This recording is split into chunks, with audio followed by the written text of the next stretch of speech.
আমি বিদ্যুৎ নিগমের উদ্দেশ্যে তথা সরকারের উদ্দেশ্যে কিছু প্রশ্ন রাখতে চাই। যদি তাদের মুরুদ থাকে, সততা বলতে কিছু থাকে, তাহলে এটা উত্তর দিক। কি করে এই দামটা বাড়িয়ে মানুষের মাথার উপর টুপি পরাচ্ছে, এই প্রশ্নগুলো সরকারের উদ্দেশ্যে রাখতে চাই। শুরুতে যেটা বলবো, কথায় কথায় বলছে বামফ্রন্ট সরকারের সময় 100% উপরে দাম বাড়িয়েছে। আমি তাদেরকে এটা স্মরণ করে দিতে চাই, মিথ্যার একটা সীমা আছে। 2005-এর 1 জানুয়ারি থেকে কেন্দ্র রাজ্য সরকারকে বাধ্য করছে, বিদ্যুৎটা ছিল সরকারি দপ্তর, এটাকে নিগম করতে হবে, নতুবা সরকারি সমস্ত সাহায্য বন্ধ করে দেবে। আমরা চাইনি, আমরা চেয়েছিলাম এটা সরকারের হাতে থাকুক, কিন্তু এই কেন্দ্রীয় সরকার গিয়ে আমাদেরকে কোম্পানি করতে বাধ্য করেছে। আগে যে বিদ্যুৎটা নিত এর তেমন কোনো দাম নির্ধারণ করা ছিল না বামফ্রন্ট সরকারের সময়। ইচ্ছা হলে কিছু দান দক্ষিণা দিত, আর অনেকেই পয়সা ছাড়াই বিদ্যুৎ ব্যবহার করতেন। বামফ্রন্ট সরকার যখন কোম্পানি তৈরি করলো, স্বাভাবিক নিয়মে বিদ্যুৎ আইন 2003 লাগু হয়ে গেছে। এটা কেন্দ্রীয় আইন, সেখানে নির্দেশিকা আছে তাকে নিজের পায়ে দাঁড়াতে হবে, লাভ লোকসান সমান জায়গায় নিয়ে যেতে হবে, নতুবা কেন্দ্রীয় প্রকল্পের সাহায্য পাওয়া যাবে না।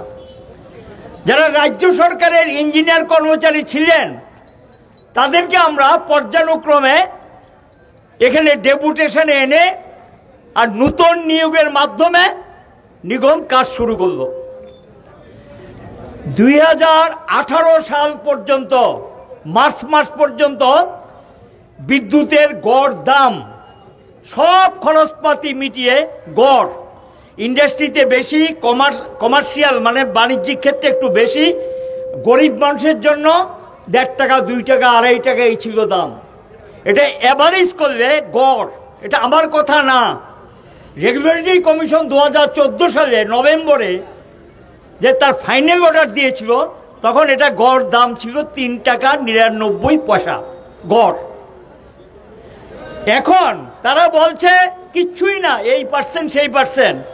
আমি পার্সেন্টে না গিয়ে আমি তাদের উদ্দেশ্যে প্রথম প্রশ্ন, আপনারা বলছেন তেমন কিছু বাড়াননি, 3 টাকা 99 পয়সা এটা কয়েকদিন আগে ছিল, এটা ছিল কয়েকদিন আগে কত আপনাদের হিসাব 60 টাকা 15 পয়সা। সেই দিন আবার এটা হঠাৎ করে গ্যাসের দামের নাম করে আরো 77 পয়সা পার ইউনিট, প্রতি ইউনিটে বাড়িয়ে দিয়েছেন।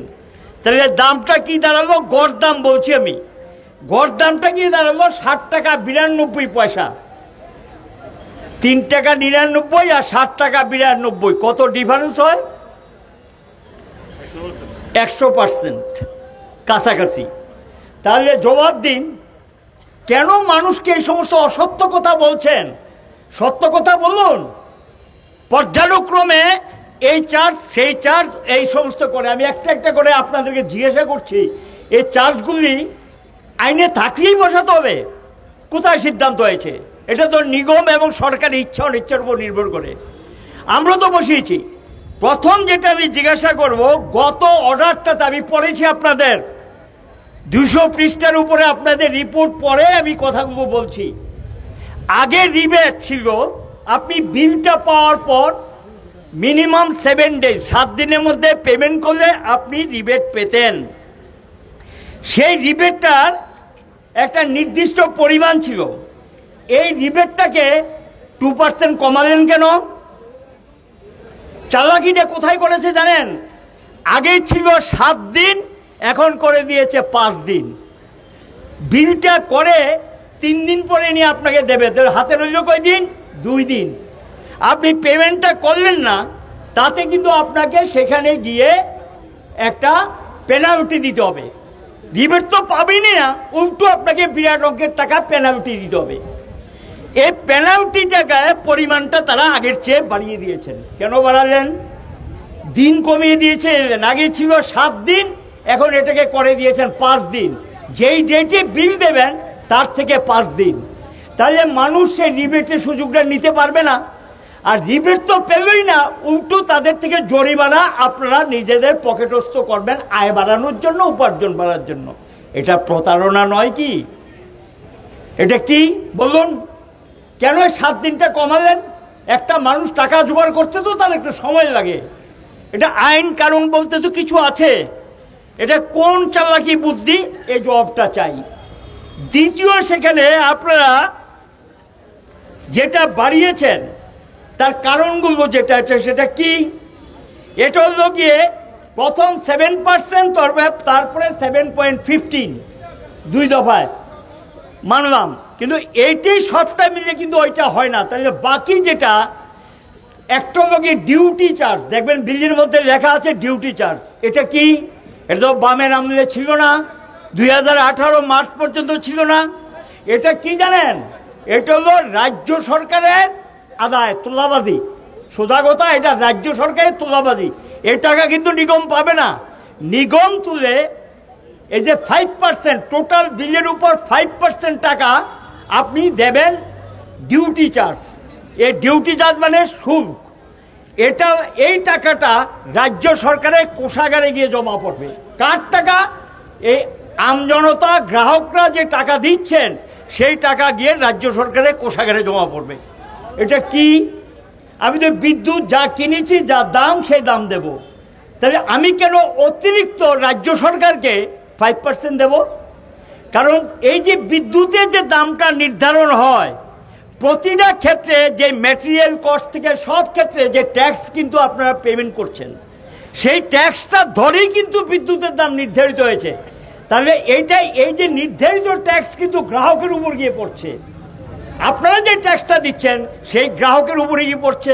তাহলে এরপরে আবার আরেকটা ট্যাক্স কেন রাজ্য সরকারে, যেটা বামের আমলে তো ছিল না, 2018 মার্চ পর্যন্ত ছিল না।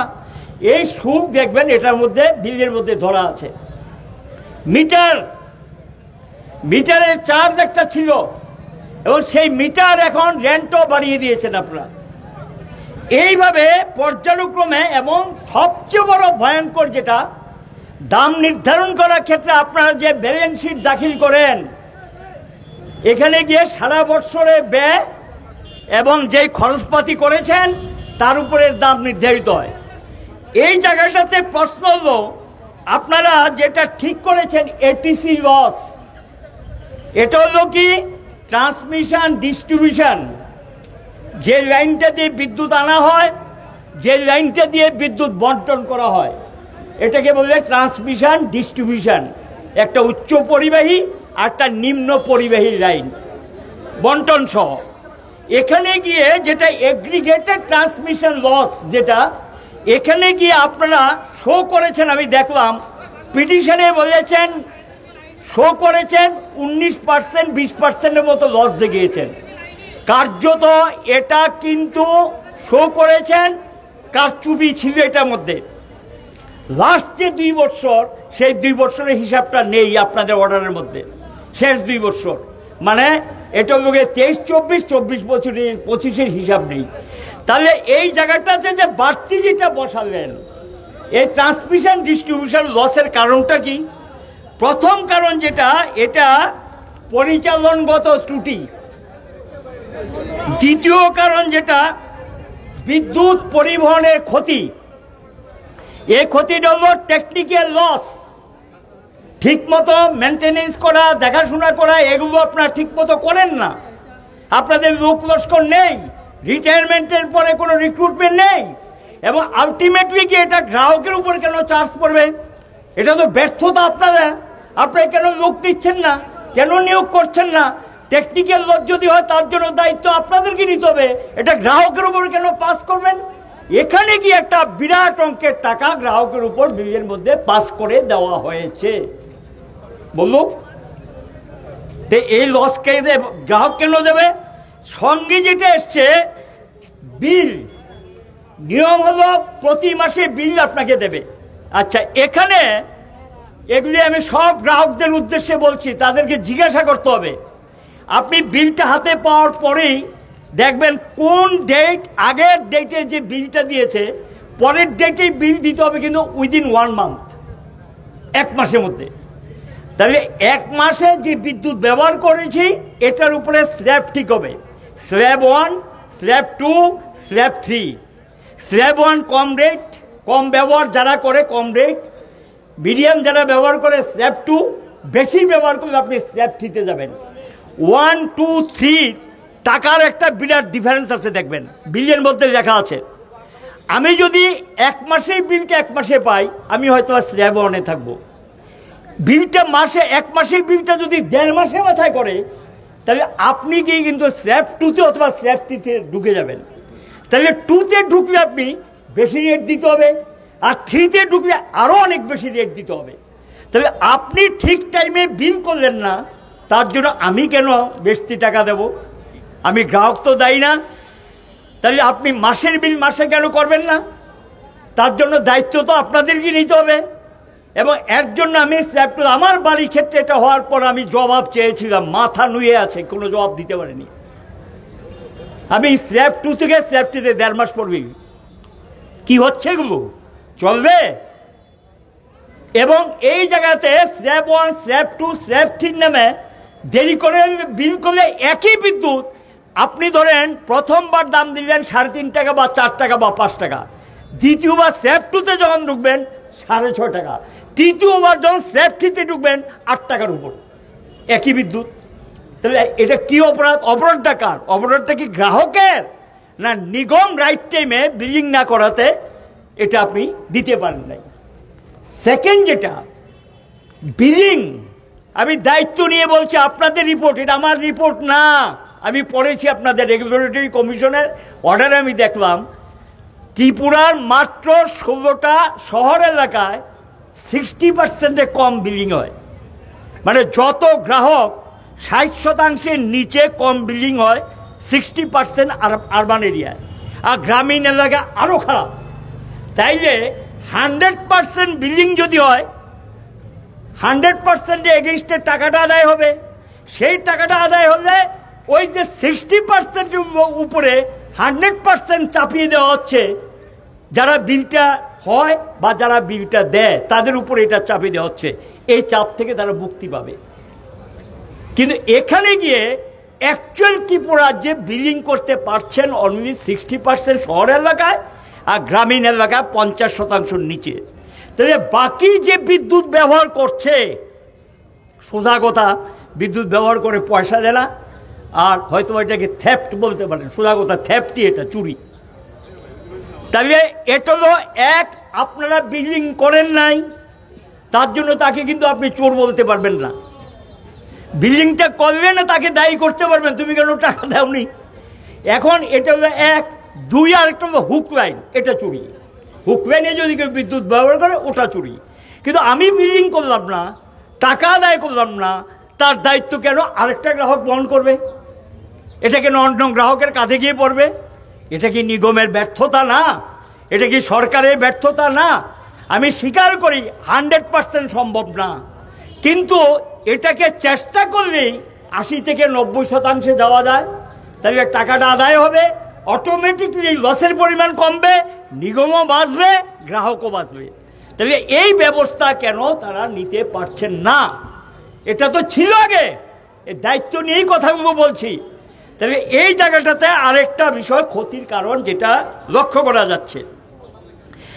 দ্বিতীয় যেটা, সেখানে আমি বলবো, আপনারা এখানে 1060 কোটি 23 পয়সার অনুমোদন দিয়েছেন বাৎসরিক গ্রাহক থেকে আদায় করার জন্য। আদায় কত হচ্ছে তার হিসাবটা দিন। রেগুলেটরি কমিশন থেকে তো অর্ডার করে নিয়ে এসছেন, কিন্তু আদায়টা কত হচ্ছে তার হিসাবটা দিন। দিতে পারবে না, আর থাকবো এটা আপনাদের সমক্ষে দেবে না, তাহলে বাকিটা লস। এবং এই যে লসটা হচ্ছে এখন, সেখানে গিয়ে এটা রেগুলেটরি কমিশন এই বিষয়গুলি দেখা উচিত, এটা কেন গ্রাহকের উপর গিয়ে পড়বে। এটা নিগমের ব্যর্থতা, এটা সরকারের ব্যর্থতা, এটা সম্পর্কে ব্যবস্থা না নিতে পারাটা সরকারেরও ব্যর্থতা। খারাপ মিটার, এটা নিয়ম হলো মিটার খারাপ হলে মিটার চেঞ্জ করে দিতে হয়। আর মিটারটা খারাপ থাকলে এটার একটা গড় হিসাব করে হঠাৎ করে আপনি 6 মাস পরে গিয়ে একজন গ্রাহককে দিয়ে দিলেন 6 মাসে এত টাকা আপনাকে দিতে হবে, নতুবা আপনার এটা কাটা, লাইনটা কেটে দেবে। তাহলে খারাপ হতেই পারে মিটার, এটা তো যন্ত্র, তাহলে এটা সঙ্গে সঙ্গে চেঞ্জ করে দিতে হবে। তাহলে খারাপ মিটার ত্রিপুরার যে কত আছে এই সংখ্যাটা জনসমক্ষে বলুন।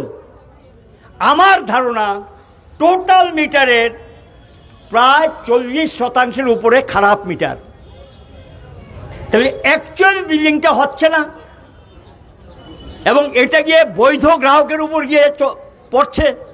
তো অ্যাকচুয়াল বিলিংটা তো হওয়া উচিত, খারাপ মিটারগুলো চেঞ্জ করে দেওয়া উচিত, মিটার পাল্টিয়ে দেওয়া উচিত। বা গ্রাহকেরও যদি কোনো অভিযোগ থাকে যে আমি মনে করি যে এই গত মাসে এসছে ধরুন 1000 টাকা, পরের মাসে যদি আচমকা একই বিদ্যুৎ ব্যবহার করার জন্য 2500 টাকা আসে, মিটারে তো তাহলে একটা গণ্ডগোল আছে। তাহলে সেই মিটারটা চেঞ্জ করে দিতে হয়, পাল্টিয়ে দিতে হয় বা ঠিক করে দিতে হয়। এর দায়িত্ব নিগম নেয় কি? অভিযোগ জানালে এগুলো এনকোয়ারি করে কি? গ্রাহকের ডাকে সাড়া দেয় কি? দেয় না তো। এই প্রশ্নগুলো কি নিগমকে করাটা কি অপরাধ? এই অবস্থা তারা করছেন। এখন প্রশ্ন হলো স্মার্ট মিটার।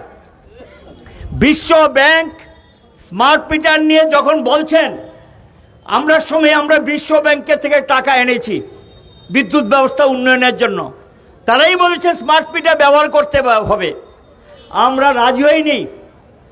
আমরা সেখানে শুধু এইটুকু বলেছি, ঠিক আছে তোমরা যখন চাপ দিচ্ছ আমাদের উন্নয়ন করতে হবে, উন্নয়ন করতে গেলে তো টাকা লাগবে। সেখানে গিয়ে এখানে আমরা বলেছি এক্সপেরিমেন্ট, পরীক্ষামূলক আমরা কিছু লাগিয়ে দেখতে পারি। এই পর্যন্ত তাদের সঙ্গে কথা হয়ে টাকা এনেছি আমরা, কাজও শুরু হয়েছিল। ওয়ার্ল্ড ব্যাংকের বিরাট প্রজেক্ট যেগুলি এখন ফিতা কাটছেন আর উদ্বোধন করছেন, এগুলি একটাও কিন্তু এই সময়ের নেই। এটা স্যাংশন 2016-17, কাজটা শুরু হয়েছে 17-18, পুরো দমে শুরু হয়েছে। 1376 কোটি টাকার প্রজেক্ট ছিল, এটা এখন বেড়ে হয়তো আরও বেড়ে গেছে। তাহলে সেখানে গিয়ে স্মার্ট মিটার, যেটা ওয়ার্ল্ড ব্যাংকের বক্তব্য ছিল স্মার্ট মিটার, আমরা বলেছিলাম এই ওয়ার্ল্ড ব্যাংকের একটা রিপোর্টে আছে স্মার্ট মিটার পৃথিবীর কয়েকটা দেশে দেখা গেল এটা বর্জন করেছে, ঠিক মতো এটা কাজ করেনি, রিডিং ভুলভাল আসে এই স্মার্ট মিটার। আমরা তাহলে এই স্মার্ট মিটার নিয়ে সারা ভারতবর্ষে আন্দোলন চলছে। এই যে গত পরশু দিন যে স্ট্রাইক হয়েছে, আপনারা জানেন কি না? এখানে না ভয়ে ধর্মঘটে যেতে পারছে না, তাদের মনও ধর্মঘটের পক্ষে। দুর্দান্ত ধর্মঘট হয়েছে ইলেকট্রিসিটির, 2 লক্ষ ইঞ্জিনিয়ার এবং কর্মচারী বিদ্যুৎ ক্ষেত্রে টোটাল স্ট্রাইক করে কোনো কোনো রাজ্যে বিদ্যুৎ ব্যবস্থাকে বিপর্যস্ত করে দিয়েছে। তাদের মেইন ডিমান্ড হলো বেসরকারীকরণ করা যাবে না, স্মার্ট মিটার বাতিল করতে হবে।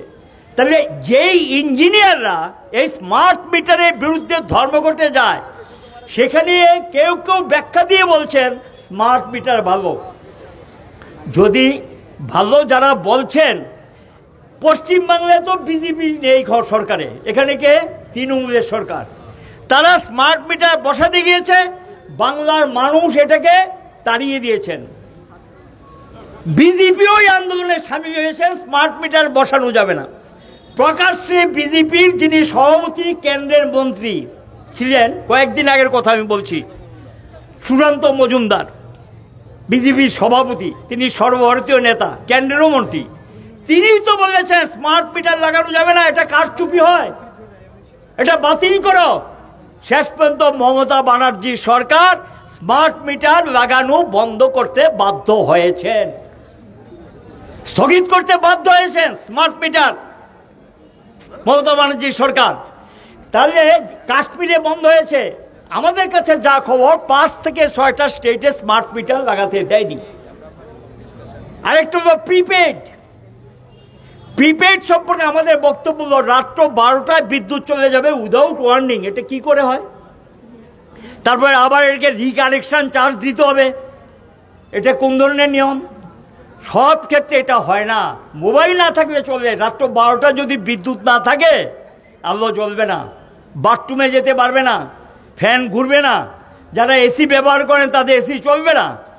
এটা কেমন কথা? কাজেই সেখানে গিয়ে এই যে পদ্ধতিটা, এই পদ্ধতিটা ঠিক না, এটা সম্পর্কে আমরা আপত্তি তুলেছি। স্মার্ট মিটার বাতিল করে ডিজিটাল মিটার যেটা ছিল সেই মিটারে ফিরে যাও, সেই মিটারে গিয়ে অ্যাকচুয়াল যা দাম সেই দাম গ্রাহকদের থেকে নাও, কোনো আপত্তি নেই, সেটা নেবে। এখন যেটা বাড়িয়েছেন ফুয়েল চার্জ, জ্বালানি খরচ সম্পর্কে গ্যাসের উপরে তোমরা 30% উপরে ট্যাক্স বসিয়েছ, রান্নার গ্যাস থেকে আরম্ভ করে সব কিছু, সেখানে তো একবার পাবলিক ট্যাক্স দিচ্ছে। এখন এই গ্যাসটা যখন ব্যবহার করে বিদ্যুৎ তৈরি হয়, সেখানে গিয়ে এটা সেন্ট্রাল এবং স্টেট গভর্নমেন্ট দুই গভর্নমেন্টেরই এখানে চার্জ বাড়িয়ে দিয়েছেন। আগে ত্রিপুরা ক্ষেত্রে গ্যাসের উপর তেমন কোনো ত্রিপুরা সরকার চার্জ নেয়নি, এটা সেন্ট্রালের একটা ট্যাক্স ছিল আমাদের যে রাজ্যের গ্যাস, এই গ্যাসের উপর। এখন গিয়ে সেন্ট্রাল স্টেট সবাই সেখানে গ্যাসের উপরে চার্জটা বসিয়ে দিয়েছেন। তাহলে গ্যাসের দাম বাড়ানোর ক্ষেত্রে এরকম তো আগেও বেড়েছে, আমরা তো এটা তাৎক্ষণিক গ্যাসের দাম ধরে বাড়াইনি, এবং এটা বাড়ালেই বাড়াতে হবে, চট করে কথা নেই বার্তা নেই। পার ইউনিটে 77 পয়সা বাড়িয়ে দিলেন প্রতি ইউনিটে, এবং লাগু করেছেন এটা সম্ভবত এপ্রিলের 1 তারিখ থেকে। দেখবেন যে অনেকের বিলের মধ্যে এরিয়ার ঢুকে যাচ্ছে। তো এটা কেমন কথা, এই চট করে এটা গ্রাহকদের উপর চাপিয়ে দেওয়া। চতুর্থ যে প্রশ্নটা, রাজ্য সরকার গ্রাহকদেরকে আগে 40 কোটি টাকা দিতেন সাবসিডি স্ল্যাব ওয়াইজ, এখন সেই সাবসিডিটা দেওয়া হয় কি? সেই সাবসিডির টাকা গ্রাহকরা পায় কি? মিনিমাম একটা শো করা হয়, মিনিমাম একটা টাকা শো করা হয় শুধু সাবসিডি খাতে, এবং টোটাল আগে সাবসিডি ক্ষেত্রে রাজ্য সরকার ঠিক করে দিতেন কোন খাতে কোন ধরনের গ্রাহকরা বেশি সাবসিডি পাবেন। আগে বামফ্রন্ট সরকার থাকতে সাবসিডিটা ছিল গ্রাহকদের জন্য বেশি। কোন গ্রাহক? গরিব গ্রাহক, নিম্ন মধ্যবিত্ত, তাদের জন্য সেই সাবসিডিটা বেশি ছিল। এখন সেই নিয়মটা কোথায় গেল তা জবাব দিতে পারবেন? এবং এই অবস্থা চলছে, এবং এখানে দাঁড়িয়ে সোজা কথা এটাকে এমন জায়গায় নিয়ে গেছেন যে নিগম একসময় লাভজনক সংস্থা ছিল, সরকারকে লভ্যাংশ জমা দিয়েছে, এবং এই নিগম আমাদের কাছে যা খবর এখন 700 থেকে 1000 কোটি টাকা দেনা। বিদ্যুৎ কিনে এনেছে, টাকা দিতে পারেনি, গ্যাস কিনে এনেছে, টাকা দিতে পারেনি।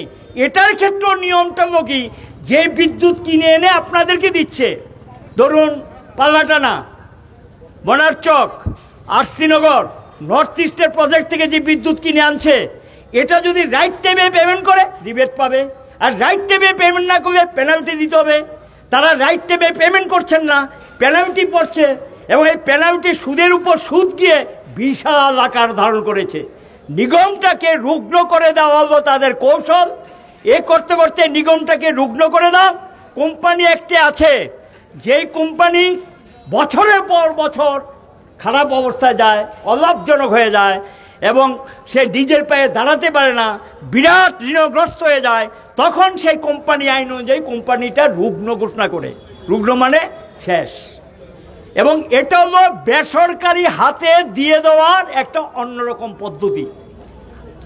5টা বিদ্যুৎ ডিভিশন তারা বেসরকারি হাতে দিয়েছেন, বিরাট পরিমাণ বিদ্যুৎ নিয়ে ব্যবহার করেছেন, টাকা ফেরত দেননি। জানেন রাজ্য সরকার কিনে এনেছে, নিগম কিনে এনেছে বিদ্যুৎ, সরবরাহ করেছে 5টা বেসরকারি ডিভিশন, সাবরুম, মনপুর, ওই লংচাইবেলি, কুমারঘাট, কৈলাসহর, বেসরকারি হাতে দিয়েছেন। এরা করেছে কি, টাকা পয়সা তুলে গ্রাহক থেকে মুঠাটা বেঁধে, একটা তো একদম হাওয়া, কৈলাসহরটা হাওয়া, প্রচুর পরিমাণ শোনা যাচ্ছে, প্রায় 150 কোটি টাকা, সত্য মিথ্যা বলতে পারবো না, কোটি টাকার কাছাকাছি টাকা শোধ না করে গ্রাহক থেকে তুলেছে, নিগমে জমা দেয়নি, পালিয়ে গেছে বা চলে গেছে। তাদের বিরুদ্ধে মামলা হবে না কেন? এই সংস্থাকে গ্রেপ্তার করা হবে না কেন? তাদের সম্পত্তি ক্রোক করা হবে কেন? টার্মস অ্যান্ড কন্ডিশনের মধ্যে কি আগেই সুযোগ করে দেওয়া হয়েছিল টাকাটা তুলে পালিয়ে যাও? এবং এর পেছনে কোনো গোপন রহস্য আছে কিনা, তাদের কি লেনদেনে কোনো ব্যাপার সেবার আছে কিনা, তাদের কি এই জবাব দিতে হবে। এই জবাব তো তাদেরকে দিতে হবে। 5টাই দেখা যাচ্ছে ফেল করেছে, ঠিকমতো পরিষেবা দিতে পারছে না। এই কারণে আমরা বেসরকারিকরণের তীব্র বিরোধী। আর এটা সরকারি অ্যাসেটটা তো বেসরকারি না, রাজ্যের জনগণের টাকায় তৈরি করা সম্পদ। এই নিগমের যে সম্পদ, এটা রাজ্যের মানুষের টাকায় তৈরি করা সম্পদ। এটা বেসরকারি হাতে দেওয়ার কোনো প্রশ্ন নেই। আজকে তারা ধীরে ধীরে বেসরকারিকরণের দিকে যাচ্ছে। লাস্ট আমি যেটা বলবো, বিপদাপন্ন করে তুলেছে তারা। খবর রাখেন কি, ত্রিপুরা সরকার রাজ্যের জনগণের টাকায় বড়মুড়া বিদ্যুৎ কেন্দ্র তৈরি হয়েছে। এখান থেকে 2টা টারবাইন থেকে আমরা 40 মেগাওয়াট বিদ্যুৎ পেতাম, 2টাই মুখ থুবড়ে পড়েছে, মেনটেনেন্সের অভাবে বন্ধ হয়ে গেছে। আমাদের নিজস্ব প্রজেক্ট ত্রিপুরার। দ্বিতীয় প্রজেক্ট রুখিয়া, এখান থেকে গড়ে প্রতিদিন 60 মেগাওয়াট বিদ্যুৎ উৎপাদন হতো বামের আমলে, এখন এখানে 20 মেগাওয়াট পাওয়া যায়, বাকিগুলো সব বন্ধ। থার্ড ইউনিট ত্রিপুরা সরকারের ডম্বুর, এখান থেকেও শুনেছি বিদ্যুৎ উৎপাদন হয় না, মানে রাজ্য সরকার 0, 20 মেগাওয়াট মাত্র। সবটা এখন সেন্ট্রাল গভর্নমেন্টের যে প্রজেক্ট, বেসরকারি প্রজেক্টের উপর নির্ভর করছে আপনাদের ভাগ্য। বেসরকারি প্রজেক্টে কাজ কি, দাম বাড়াও দাম বাড়াও, আপনি শেষে বেশি দামে বিদ্যুৎ কিনে এটাও আপনার ওই বিলের মধ্যে ঢুকে যাবে। কেনাটা যদি বেশি দামে হয়, বিক্রিটা বেশি দামে হবে, স্বাভাবিক নিয়ম এটা। সেখানে গিয়ে এইটাকে রুগ্ন করে আমাদের রাজ্যের নিজের সম্পদকে ধ্বংস করে দিচ্ছে, ধ্বংসের কিনারে নিয়ে গেছে রাজ্যের সম্পদকে। নিগম এই জবাব জনগণকে দিতে হবে। আমাদের প্রজেক্ট তৈরি করা ছিল, আজকে 7-8 বছর ধরে শুনছি এটাকে উন্নত করা হবে, রুখিয়া উন্নত হবে, বড়মুড়া উন্নত হবে।